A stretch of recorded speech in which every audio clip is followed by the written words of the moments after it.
So the next step is creating our little card base that slides in and out of the envelope. So this is the part that once you've flattened this guy out, you're going to tuck them right underneath the little flap here. Obviously you're going to have two if you're going to have 2 dice. If you want one, or if you're going to do one of the alternatives, you could just do one.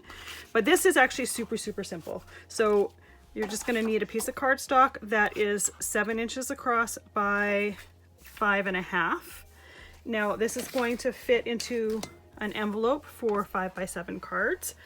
If by chance you don't, or you can't find it, I do have a video on here showing you how to create a card or an envelope for that size. So all you're going to do with this piece of paper that's 7 by 5.5 is you're going to score it at 5.5 inches, fold it over on that score line, and then you can decorate it. This one here, I've just found some game night invitations online.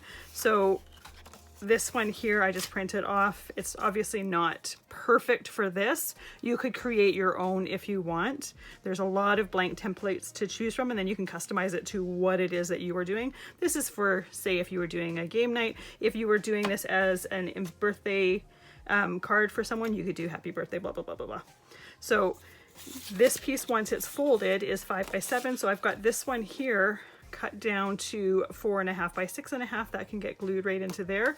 This one here, I cut it down to 4x6, and then I framed it with a piece of white cardstock because it just made the colors, the colors pop in there. So you can decorate it however you want. The main thing is to have this piece here.